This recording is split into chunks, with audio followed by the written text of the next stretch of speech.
All right, shall we dive right in? Does everyone have their cameras that was going to go grab them? Yes, Okay, well, I do. okay. Do you Well, need to know what kind it is? sure, might as well.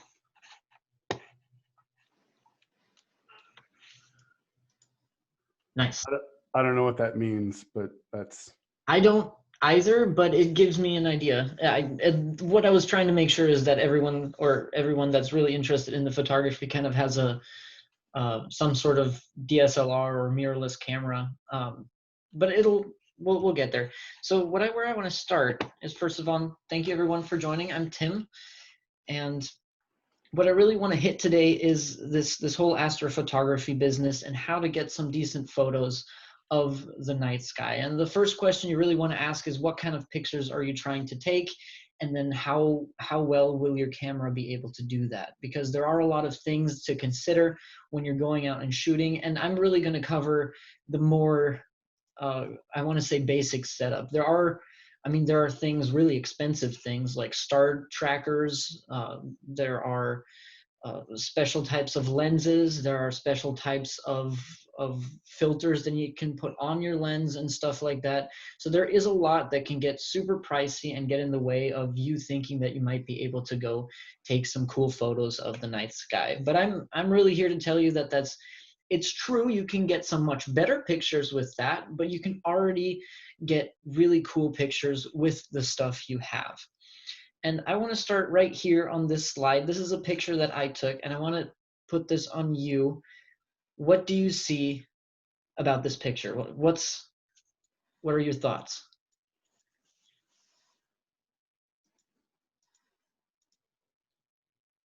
I'm Well, just seeing the title slide. yeah, that's what I'm saying. The thing that I want you to notice here is that there are no stars.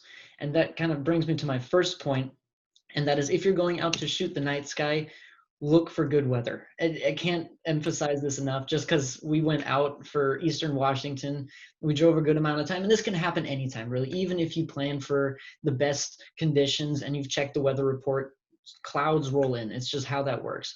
But if you can put yourself in the best position possible to get good pictures of the night sky and catch a clear sky, then you're going to be happier at the end of the day, just because you got good lighting. And that brings me to this slide, which is controlling the light that enters your camera and how your camera deals with it.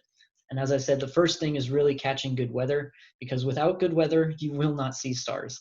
You can have the best camera, you still won't see it. But there are two big categories other than being able to see the night sky. And those are the physical and the camera itself. So physically, you can control the amount of light that enters your camera through the type of lens that you have on there, and also specifically within the lens and within your camera, the mechanical systems, you can adjust the aperture using your f-stop. So that's how wide open your lens is. So on that top right image you see at f 1.8, we have this lens super wide open. So that is like your prime time. I am getting the most light that my lens could let in, right? And then you could have an f-stop of 16, and it crunches that down on this tiny little point. And the difference is really also seen in your focus. If you have your lens wide open, you're going to have a really shallow depth of view. And so things that are in focus, for example, right here, will not, the background might be super blurry, and you're going to get, if you're taking pictures of something other than stars, such as portraits and things like that, a wide open aperture is really, really nice also, because you can have that shallow depth of field. Your subject will be in focus and everything else will be out of focus. And that's kind of how that works. And the second thing, the way you control your light and how much light hits your sensor, is through the shutter speed. So the faster your shutter speed is, and that's kind of shown on this right bottom picture, is that thing that's closing. I don't actually know. I feel like I should be able to do a pointer. See, mouse. No. Spotlight. That's what I want. So right here, this door, if you were to take off the lens off your camera, you would see that this door is closed. If you're using a DSLR, so a camera that has a mirror, you would have to either in the settings ask your camera to flip open the mirror, and then you can see the the closed shutter, or you can just push it open and you'd be able to see that shutter, and it kind of looks exactly like you'd expect a shutter to look. It's got multiple segments often, and some cameras do it differently. Some open it like this, some do like different things, but in essence, it's like opening and closing really quickly as you, well, it depends on what your shutter speed is, but you can change how quickly it opens and exposes your sensor. So back in the day when film was still a thing, and it still is, there are a lot of film photographers still out there, but when you would shoot with film, you would expose your physical piece of film for a certain amount of time. And the same thing is what you're doing here with your shutter speed, just with a digital sensor behind it. And those are the two physical ways to really control the amount of light that ends up on your sensor. The other way to control the light and how bright your image seems and looks is through the ISO, and that's part of your camera firmware if you're using a digital camera. Because with film, you would have different types of film. For example, you would have an ISO rating of 200, and you would use that for going outside in semi-bright daylight, and you'd be more than fine, because what it says, it's a measure of how light sensitive your film is. So how light sensitive, if a photon hits it, how much is it going to excite that piece of film and change the way it looks? And the same thing happens digitally, except now it's in the firmware. So when a photon excites your little pixel, it'll say, oh, okay, this is my ISO, I have to crank this part up. And the ISO is important, and the difference between the camera firmware and the physical things that you're adjusting is super important, because when you're considering turning up your ISO, it is super camera dependent these days. The lines are getting more blurred every year with new cameras coming out. But as of maybe 5 years ago, you would say you could probably go up to 1600 on your ISO and be okay with how grainy it is and how much noise is amplified. But today, cameras can actually go up to 3200 and 6400 and still look decent, which is really, really exciting. And they're not getting exponentially more expensive with the better ISO capabilities and the better firmware and the better chips. They're just getting better, which is pretty dang cool. But the fourth way that you can control, it's less controlling the amount of light, but it gives you more flexibility in the end, is the file type that you use. So most cameras, especially DSLRs or mirrorless cameras, they have a different setting available for what you're shooting for. For example, if you're shooting for a presentation that is given through an online service such as Zoom, maybe you don't need all the pixels in the frame that you've just taken, so you would use some sort of compressed file format, which is JPEG, for example. So okay, then you've shot in JPEG, but what JPEG does is it will take the pixels, all the pixels that are on your sensor and all the data that it's captured, and it will average certain pixels, and it will pick them out, and you will end up with an overall less resolved picture, I guess. And so that's where file type gets really important, especially with something like stars, where you have light coming from only specific points, and you have noise that's being amplified by the ISO, and you have all these things. Well, in post, if you were to try to edit pictures that were taken with a compressed file format, you would run into big issues, because once you try to edit these average pixels, I mean, you're just going to get a whole lot of weird looking stuff. And so the best case scenario is that you shoot your astrophotography in RAW, and that will give you the most flexibility. It depends on your camera how good that RAW format really is, but RAW really gives you all the data that your sensor could possibly output to your file in your file. So you're not losing data just because your camera's like, well, I want to compress this and save space. You're actually getting all the data that you want, and this lets you do more stuff in the end. So if you do all these things and you get to the point where you are going outside and you finally got a good day, well, then you end up getting moments such as this one, where the sky is exactly like it should be. And this is the same photo as in the first slide, except this time we went back and we actually did this at the, Kyle, was it at the beginning of I think it was at the beginning of our RU, or like midway through. we went to Eastern Washington, and we went once, and then those clouds rolled in, as you saw in the first welcome slide. But then the second time we went, it was absolutely clear, and we went specifically for the meteor showers, so we would be able to catch some good images. But what I want you to do, and I hope this works over Zoom, I have honestly no idea, but if you can, just scoot a little closer to your screen and let me know what you see about the image.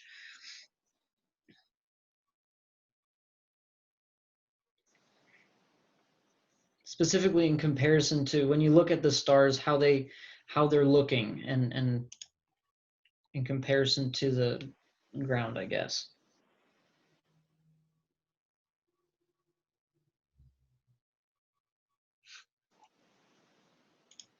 Well, I suppose they're, I mean, like the ground looks very black, and the sky like actually has some hints of colors in it, purple. Okay.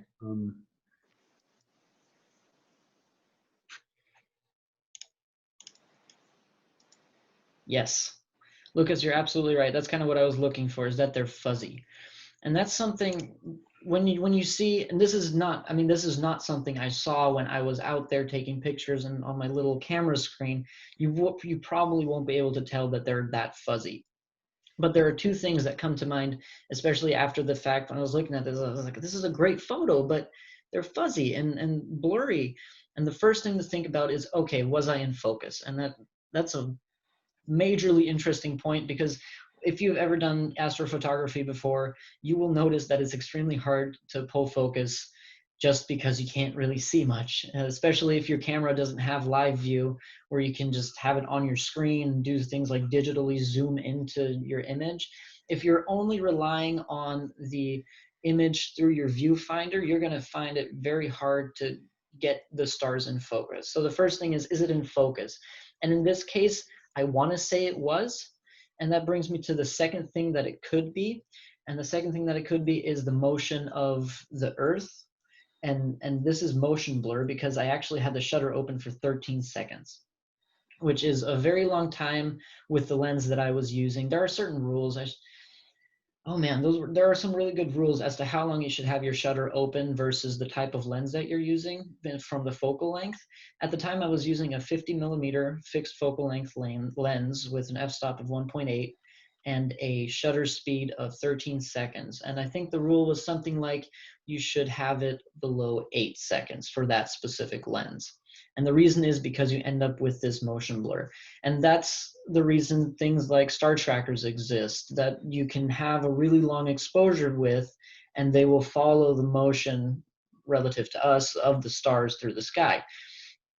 But if you're rocking it like on a tripod, you know, the most basic setup you could possibly have, a tripod, fixed focal length lens, nothing fancy, then you're going to end up having to consider this. And I actually went out. This was the first time I had gotten my camera, my new camera, and it was the first time ever shooting stars. And it was one heck of a learning experience, because I came out of it and I was like, wow, I did not know so many things would go into it. But in any case, what I really want you to notice is that they're blurry, and then think through why they're blurry.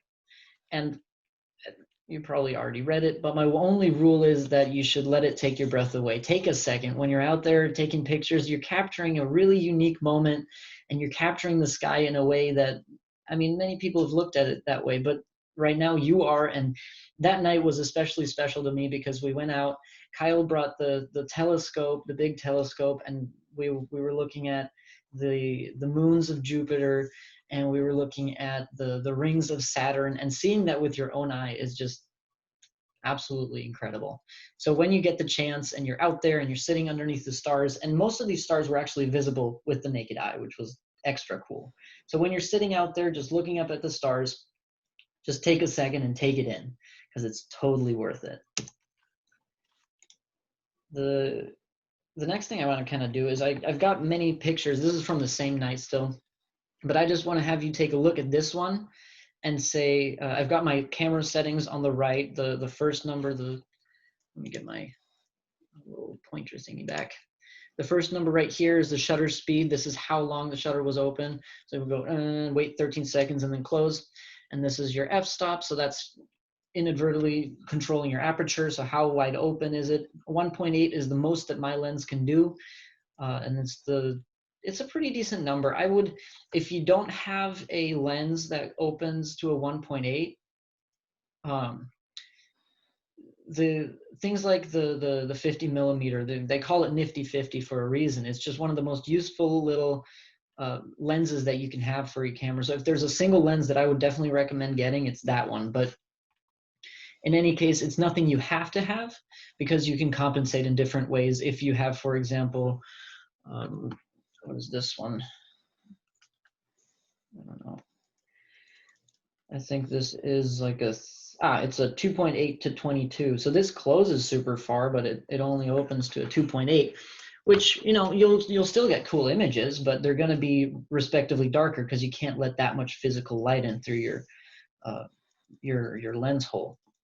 But so take a second, if you haven't already, and just look at this picture and tell me what you notice is different in comparison to the previous one.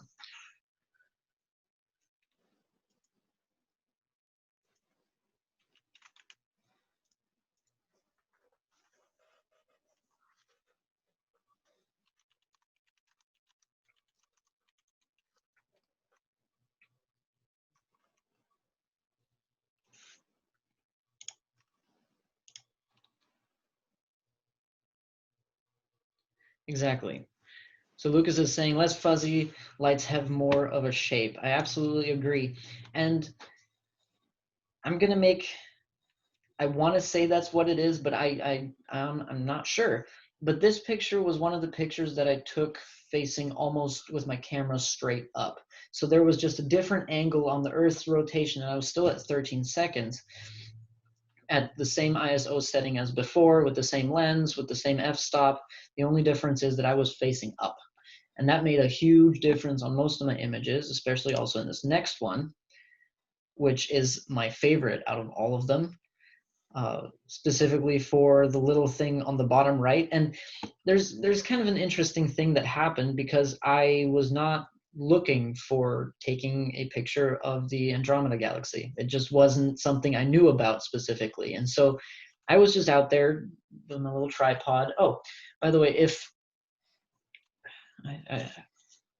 there are different ways. So when you have your camera on your tripod, there are different ways that you can release the shutter, because when you hit your shutter button with your finger, physically pushing it will make the camera shake a little bit, and that can cause your images to be blurry and stuff like that. So one way to get around that is your camera, if you have a DSLR, you can set a delay. So you can hit the shutter button and then it'll pause for 5 or 10 or however long, and then it'll take your photo.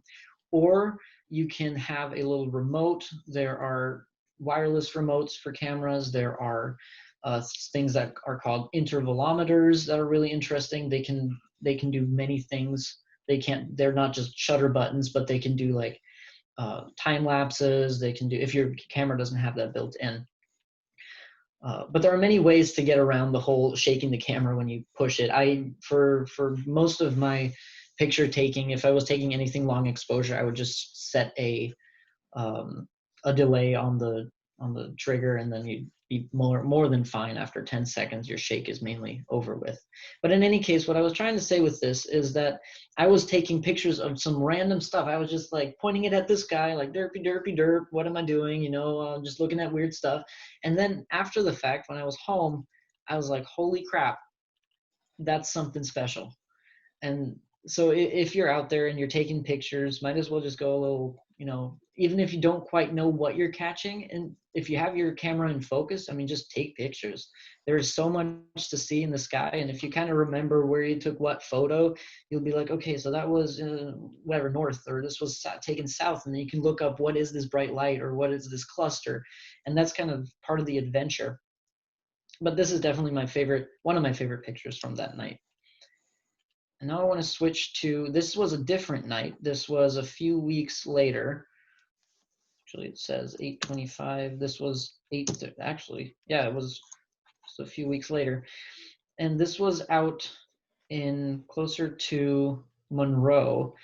So you can see that the light pollution is a lot stronger. And all of a sudden I am down at 6 seconds for my exposure, and still at the same ISO with the same lens with the same f-stop, but now I'm at 6, and that's mainly just because there is so much light pollution. I was able to crank down my exposure by so much just because of it, which allowed me to get some cool pictures. And you'll see that just based on my lens, and your lens specifically might be totally different and have some different things that you notice about it. But if you look closely, you'll see that the edges are less in focus than the center, and that it, especially on the top right edge, you'll see a lot of graininess and stuff going on. So specifically on how your lens warps your picture, changes your photo, you'll be able to see differences in your overall image. But in general, having a shorter exposure will save you some of that blurriness. And this picture I took with a 2.5 second exposure, and I really want you to note the differences between the noise levels in this image. I hope you can, I don't know, is anyone able to actually see the noise level, or does it just look kind of grainy to you in general?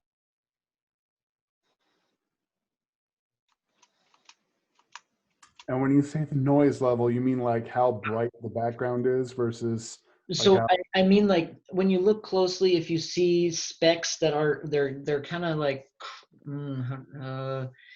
they have, the picture has texture to it rather than looking like a flat image of the night sky. It looks kind of like it has a little bit of fuzziness in it that isn't like a focus thing. It just looks like there's some extra fuzz going on.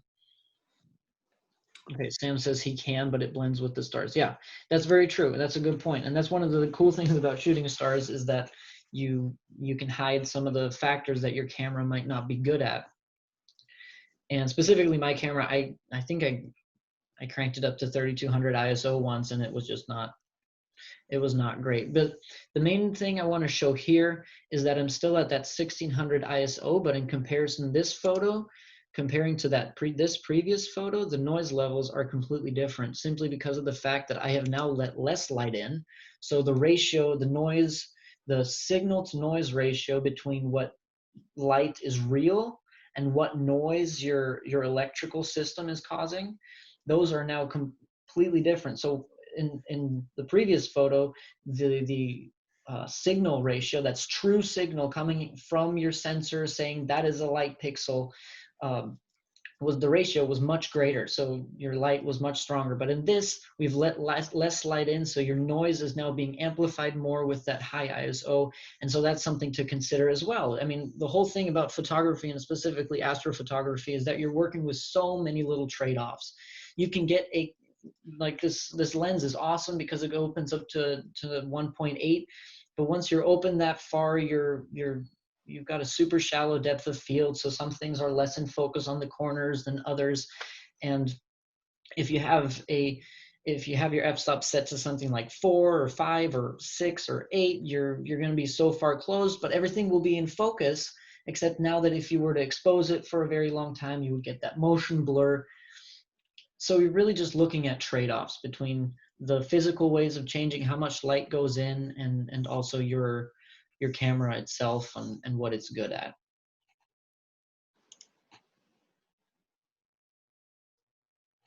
So these are the camera on the left is what I grew up on, essentially. That was my parents' camera, and I took it and rolled with it.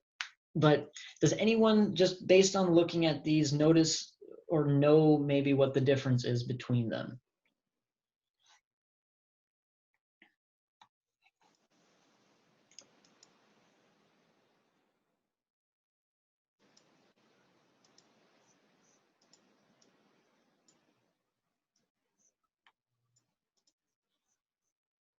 Right, yeah. That's definitely true. Kate said that the right one has an extra portion on the bottom of it, and that's true. And that's just a camera grip. That's like a battery grip. That's nothing that makes the camera itself better. But I mean, they look almost identical, to be honest. When just especially looking at these photos, the lenses look different. Yeah, okay, the body looks a little different. But what is really different is Howard says more buttons. Yes, that is also true. But the real difference is on the inside, and it's the sensor. The camera on the left is a Nikon D80, and it has an APS-C sensor that is, let me turn on my pointer again, spotlight. That is this one right here. And this is a smaller sensor. And as you can see in this graph, I mean, or this table, these are kind of the respective sizes of your different sensors. So in your phone, you've got a really small one, and then you can get bigger and bigger. And then this APS-C sensor is what the D80 has, and maybe also what your camera has. And it's what are called crop factor sensors, or crop, yeah, well, it's a crop sensor. And what it means is that it has this crop factor of 1.25. So any lens that you slap onto your camera, if you were to imagine looking through this lens and seeing all the light that it could possibly let in, you are only seeing, based on your sensor size, you're only seeing this tiny cutout of it, which has its benefits in some ways. Maybe not astrophotography, but it's not bad either. The benefits that having a crop factor sensor is that you don't need a big lens in order to get really close to an object. So if you have, I mean, if you were to take a picture with your phone of, I don't know, some good subject in your room, and you were to crop it by this one factor of 1.5, or you just were to crop it in general, then once you bring it back to your normal screen size, you'll notice that you're zoomed in. So this is a really cool thing about a crop factor sensor, is that if you have a smaller lens, you have to, for example, let's use this for an example. This is a 28 millimeter to 70 millimeter zoom lens. So it'll let you zoom into your subject. But when you have a crop factor sensor, these numbers have to be all multiplied by 1.5. So the 28 will be multiplied by 1.5, and your max, the 70, will be multiplied by 1.5. And so now all of a sudden, instead of having a 28 to 70, you'd have a much bigger zoom on your lens than it seems. And that's the big benefit. That's what makes something like the Nikon Coolpix so interesting, just because it has that tiny little sensor, and it has a, I think it's a 18 to 200 lens on the front of it. It's not giant, but you can really get so close to stuff just because of that tiny crop sensor, and that's what makes those cool. But what it limits is the light that it lets in, and the amount of pixels that you're actually reading out to your file. And so that's when a full frame camera really takes the cake. And I mean, I don't think, I mean, a medium format camera would be awesome to take photos with, but full frame cameras are usually really good just for your astrophotography stuff. Not that APS-C sensors are impossible, you just have more limitations to work with. But full frame really lets you take some good pictures, capture some good light, and really get into more the nitty-gritty details of how long do you want your exposure to be, what's your good ISO setting, things like that.